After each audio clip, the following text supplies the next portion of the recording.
Intel Core generasi ke-12 atau Alder Lake itu datang dengan gebrakan yang cukup dahsyat. CPU ini ternyata juga ngegebrek kelas mid-range dan kelas low-end juga, di mana di kelas mid-range kita udah pegang Intel Core i5 12400F yang harganya ada di 2,8 juta.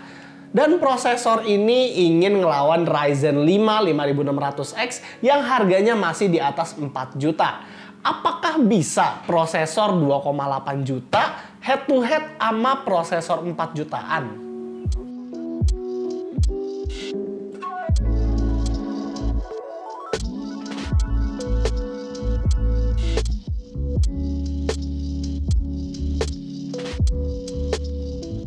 Secara harga, Intel Core i5 12400F sebenarnya nggak terlalu jauh berbeda dengan Core i5 11400F milik Rocket Lake saat dia launching. Di harga hampir 3 juta, prosesor ini sebenarnya hanya punya saingan Ryzen 3 3300X yang sekarang ada di harga 2,9 sampai 3,1 juta. Tapi apakah performanya bakal sama atau mungkin udah jauh di atas? Kita mulai dari spesifikasi dulu. Core i5 12400F adalah prosesor Alder Lake tanpa efisiensi core. Kalau kita bandingkan dengan kakak-kakaknya, terutama si 12600K, core-nya memang jadi terlihat sedikit, dan terlihat di sini kalau Core i5 12400F seperti spesifikasi prosesor yang sebelum Alder Lake, di mana belum ada pemisahan antara performance core dan efisiensi core. Tapi kalau kita melihat hanya sebatas jumlah performance core, ya si i5 12400F dengan 12600K ini punya performance core yang sama. Tentunya selain jumlah core, cache dan juga turbo power di sini lebih efisien, dan walaupun cache-nya hanya berbeda 2 MB dengan 12600K, tapi turbo powernya punya perbedaan yang cukup jauh, yaitu 33 watt. Intel Core i5 12400F sendiri adalah prosesor yang nggak punya IGP, atau bisa dibilang IGP-nya itu dimatikan. Jadi kalau kalian butuh integrated graphics, ada pula Core i5 12400 tanpa F dengan harga 3,2 jutaan yang punya Intel HD 770 atau Intel HD 770, dan seharusnya punya performa yang kurang lebih sama dengan unit review kita kali ini. Oke lah, kita fokus ke barang review kali ini. Kalau dibandingkan dengan yang sebelumnya alias 11400F, Core i5 yang sekarang memiliki base clock lebih rendah 0,1 GHz dan juga punya peningkatan di cache-nya itu sekitar 6 MB. Kalau jumlah core itu sama-sama 6 core dengan hyperthreading menjadi 12 thread dan maksimum turbo clock-nya sama-sama di 4,4 GHz.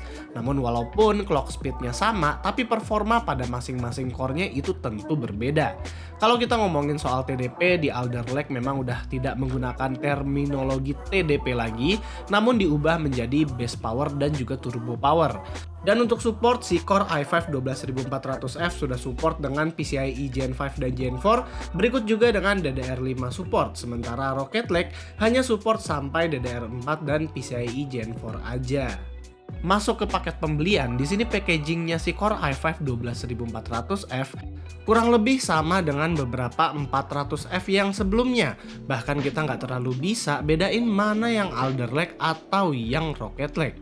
Di dalamnya kita akan mendapatkan stok fan Intel yang terbaru yang dimana diklaim lebih baik dari yang sebelumnya, namun di pengetesan kita nggak akan pakai stok fan-nya karena kita hanya akan pakai water cooling aja. Nah, ngomong-ngomong soal water cooling, di pengetesan kali ini kita akan memakai motherboard ROG Maximus Hero, cooling Corsair H170i LCD, thermal paste Arctic MX4, GPU ROG RTX 3060 Strix, dan RAM Corsair Dominator Pro 32GB DDR5 yang kita set di profil XMP alias 5200. Benchmarknya akan kita mulai dari Cinebench R15. Dari skor ini terlihat kalau performa Core i5 12400F sebenarnya improve tipis dari 11400F di multicore, walaupun performa single core-nya memang naik cukup signifikan. Dibandingkan Ryzen 5600X, Ryzen 556X masih menang itu sekitar 200 poin, walaupun single core-nya hanya berbeda sedikit. Dan apabila ditanya tentang perbedaan dengan Core i5 12600K, yaitu udah jauh lah skornya di atas, jadi kelasnya udah beda. Di Firestrike V6 124F menang cukup banyak dari 114F ataupun 33X, namun perlu diingat kalau 124F ini menggunakan RAM DDR5 yang punya frekuensi jauh di atas DDR4. Di Score Time Spy, entah kenapa skor V6-nya bisa di atas Ryzen 5 56X. Kemungkinan ini karena RAM DDR5 dan mungkin juga karena Core i5 124F itu lebih bagus saat menangani DirectX 12. Konsistensinya kita menggunakan Cinebench R20 dan ternyata prosesor ini bisa running smooth banget saat diberi cooling yang bagus. Skornya konstan di 4300-an, bahkan nggak ada yang di bawah 4350. Memang sih kita di sini karena kepepet waktu nggak sempet nyobain konsistensi CPU ini saat menggunakan stok fan Intel punya. Tapi nanti kalau ada waktu lebih, mungkin kita bisa bikin performa CPU ini dengan default fan-nya dia. Kita juga ngetes PCIe Gen 4 support di prosesor ini dan ternyata Corsair MP600 bisa jalan di 6500-an MB per second saat di Crystal Disk Mark. Walaupun nggak sampai 7000-an yang dimana itu speed maksimumnya, tapi ini udah pertanda kalau prosesor ini sudah support dengan PCIe Gen 4. Di gaming kita ngetes beberapa game AAA seperti Far Cry 6, Shadow of the Tomb Raider, itu frame rate-nya bisa ratusan di setting graphics high dan resolusi Full HD tentunya. Sementara Red Dead Redemption 2 di sini udah lumayan banget nyentuh 76 FPS di high settings. Jadi apabila prosesor ini disandingkan dengan RTX 3060 atau 3060 Ti sekalipun masih oke lah. Kita juga mencoba Blender dan Adobe Premiere Pro yang dimana CPU ini bisa rendering cukup cepat. Namun special case untuk Blender, walaupun saat menggunakan CUDA dia bisa render hanya dalam 2 menit 48 detik dan gak terlalu berbeda dengan Core i9, saat render menggunakan prosesor heavy, barulah perbedaan dengan Core i9 itu terasa bumi dan langit. Nah, buat suhunya kita sekali lagi minta maaf karena nggak bisa tes menggunakan stok fan Intelnya karena keterbatasan waktu. Tapi di sini kita bisa kasih lihat kalian kalau prosesor ini apabila dipadukan dengan water cooling yang bagus bisa adem seadem nontonin EULA. Sampai cuma 54 derajat saat gaming 1 jam ataupun rendering 30 menit. Prosesor ini sendiri jalan di 4000 MHz all-core saat main game yang butuh multi-core, sementara 4,4 GHz-nya bisa jalan di single core sesuai dengan klaimnya Intel. Nah, kalau soal power draw, pertama-tama kita ngira kalau ada bug di HW Info di mana kita melihat itu CPU package powernya hanya tercatat 75 watt aja saat main game, dimana kalau misalnya kita melihat klaimnya Intel itu bisa sampai 117 watt. Dan juga kita karena melihat PL1 dan PL2-nya itu ada di 4000 watt, kita ngira itu bug. Tapi ternyata setelah kita reset, ternyata memang benar kalau Core i5 12400F ini bisa heavy load atau full loadnya itu hanya di 80 watt aja. Sebagai sebuah prosesor Alder Lake tanpa efficiency core, memang prosesor ini nggak bisa seperti kakak-kakaknya yang punya e-core yang bisa multitasking lancar walaupun sambil ngerender sekalipun.